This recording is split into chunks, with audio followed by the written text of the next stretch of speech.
enjoy working with the balance scales because it doesn't limit us on how much we can weigh at one time.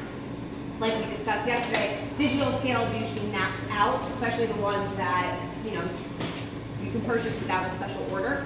Usually max out around 8 pounds. And our recipes, if you guys look at your measurements, sometimes we have to scale things that are over the max weight that a digital scale can do, and that's just not efficient for our uses. So the really cool thing about a balance scale is it doesn't limit you on how much you can weigh. As long as you have a container to weigh into that can accommodate the amount of weight that you need, then you're good to go.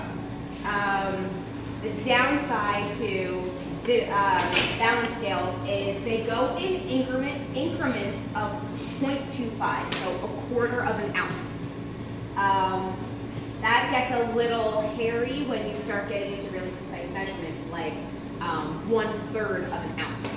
You can't weigh 1/3 of an ounce on a balance scale because it doesn't have the increment for it. So it goes from 0 to 0.25, 0.5, 0.75, 1 ounce. 1.25, 1.5, 1.75, 2 ounces. So if you need, a very small amount of salt, can't really do that on here. You also can't do grams. So, pros and cons to using both kinds of scales. These are really common in bread shops. So we're spring scales. Spring scales are super common in bread shops. It's just one of the types of scales that you guys will be learning in here, and we like to start with these because they're kind of better for breads because you can weigh a giant amount when you're making large amounts of bread like this. Yeah. Okay, so if you guys look at the balance scale, you'll see that very lightly, you gotta get a little bit closer. Someone tell me what it says on that bronze piece. What it says? Ounces? Ounces. There's numbers there, right? Mm-hmm. Each number coordinates with almost like a little tick mark down here, okay? So I always start, when I look at my scale, I always put it on parchment paper because there's, there's like feet underneath of the scale. And if it's not on parchment paper it protects your station.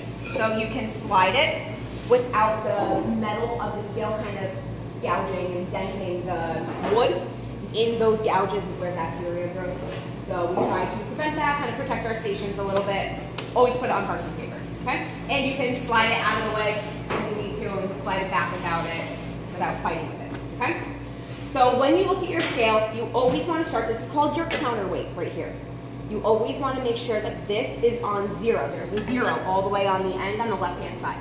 It goes from 0 to 16. There's 16 ounces in 1 pound.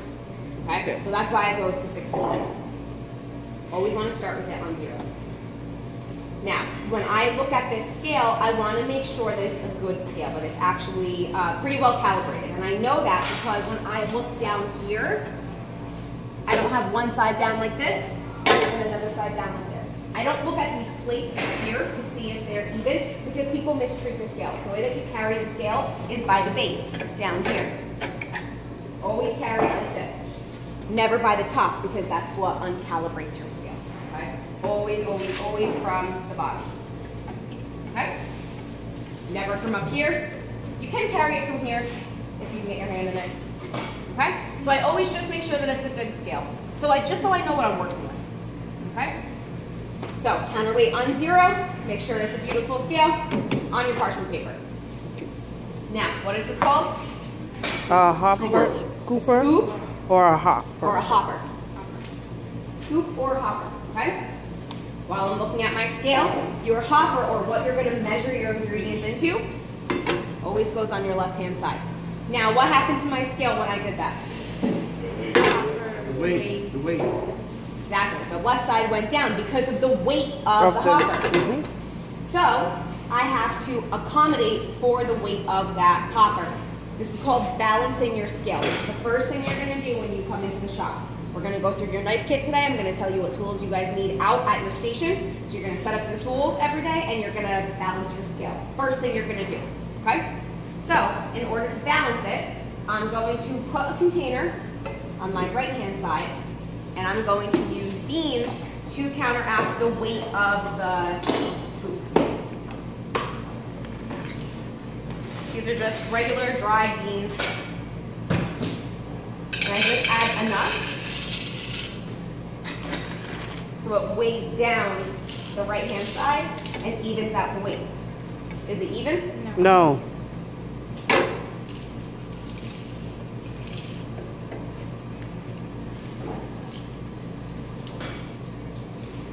I'm looking down here.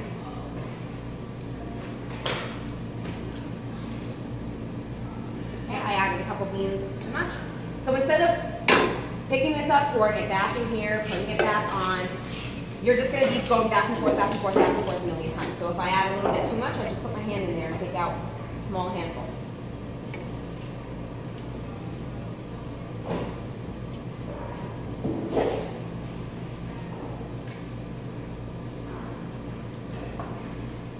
Sometimes you only need to take out a bean or two.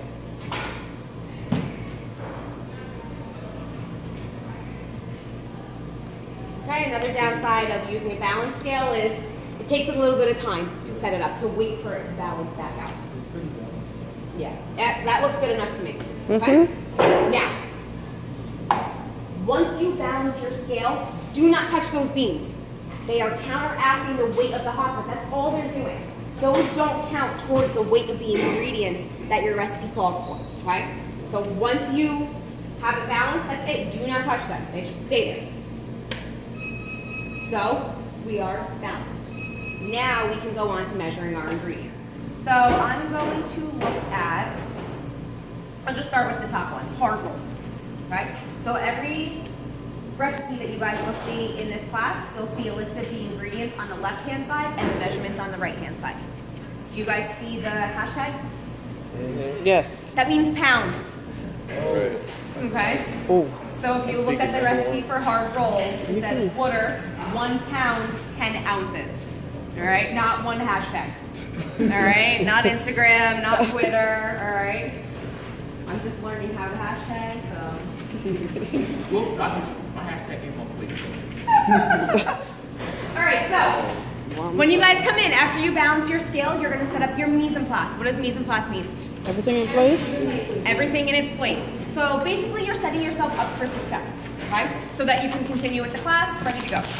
So I'm gonna look at all of my ingredients and I'm going to make myself labels on parchment paper of what ingredients I'm gonna need. That way if your head is in the game, you know what your focus is, you know when you go into dry storage, okay, I'm gonna need shortening, I need sugar, I need salt, whatever it is, okay? So you're gonna look at your recipe, you're gonna take parchment paper. This is parchment paper that we use for mise en place, we use it on sheet pans, we use it to make like cones for piping. You can find the parchment paper in the dry storage on the left-hand side, okay? So you're gonna take your parchment paper, and I'm basically gonna cut it into pieces for my ingredients. So I'm gonna open it, and I'm gonna use my sharp chef's knife, use the back of my knife to make a crease. I'm gonna cut away from me, never towards you, always away. You guys want to use scissors, you want to use a carrot knife, your serrated knife, I don't care how you do it. Sure, thank you. Very well. Okay, so I'm going to cut these for each individual ingredient. So I need one for yeast, I need one for, if you're looking at the hard rolls recipe, I need one for bread flour, salt, sugar, shortening, and egg whites. Okay? So once you cut your pieces, you're going to take your black Sharpie. You're going to label the bottom right-hand corner of what the ingredient is. The reason I want you guys to label it, make sure you're labeling what the unit is, so whether it's ounces, grams, pounds, fluid ounces, whatever it is, I want you to label that, and what ingredient it is. So I'm going to write yeast, instant, and I need half an ounce. Okay, pass that around. So all right, when you guys come in, this is part of your mise en place. Okay.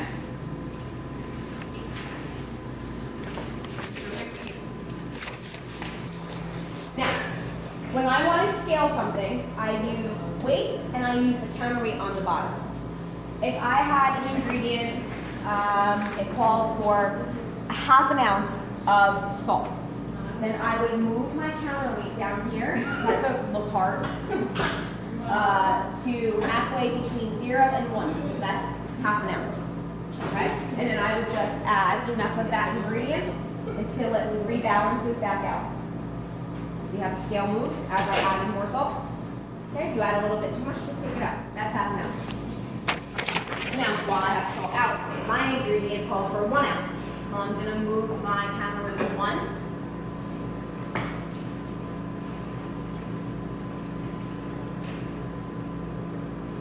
Add enough, balance it back out.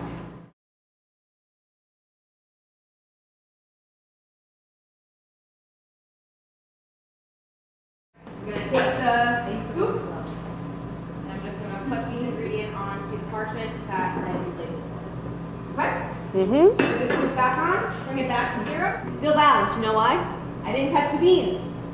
Oh, okay. The beans are still keeping me balanced. I just left them there. Okay?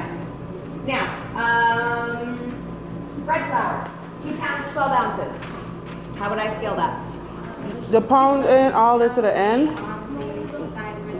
That's right. So these weights represent different measurements. Okay? We used to say them now, they don't. But this one still does. Okay? So we have a 1 pound weight here. Hit 1 pound, 2 pound, 4 pound. Okay? These are the only weights that we have. Memorize these. Okay? 1 pound, 4, 2, 1. 1, 2, 4. All right? Okay. So if it calls for 2 pounds, 12 ounces. So I'm going to take my 2 pound weight. I'm going to put it on the right hand side where my beans are. I do not touch the beans. The 2 pound weight there. And my 12 ounces, I'm going to move my counterweight on the bottom. Okay?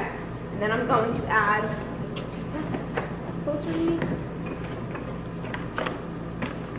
Okay, this is my bread flour. I double checked it. Another word for bread flour is patent. P-A-T-E-N-T. Okay? Patent. Patent, yep. Okay, so now I'm going to add enough bread flour to my hopper to balance it back out.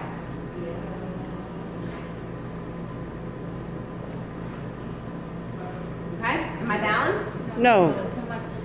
Too much. So instead of getting my scoop in there and trying to get it out, I'm just using my hands, nice clean hands. All right. Sometimes your best tools are your own 2 hands. Mm-hmm.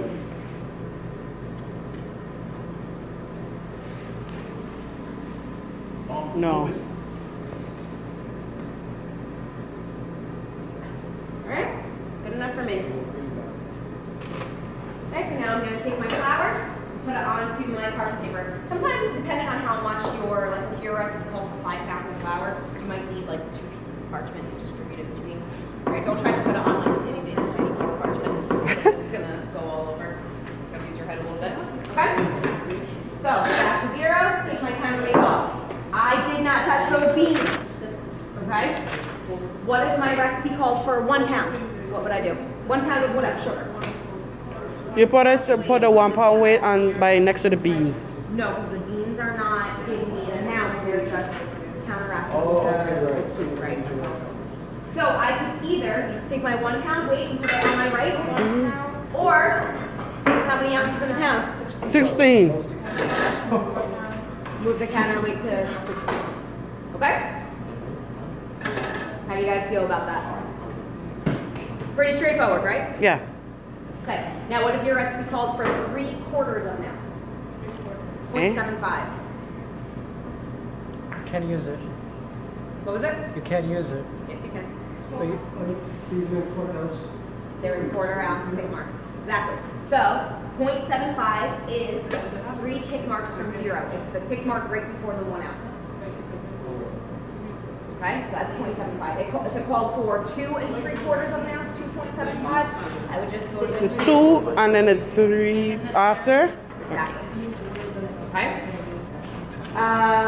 Okay. Now that's for all dry ingredients. So sugar, salt, yeast, flour, semolina flour, cocoa powder, spices, all the dries. For wets, we're going to do something a little different. Okay. So we all feel comfortable with the dries? Yes. Okay. So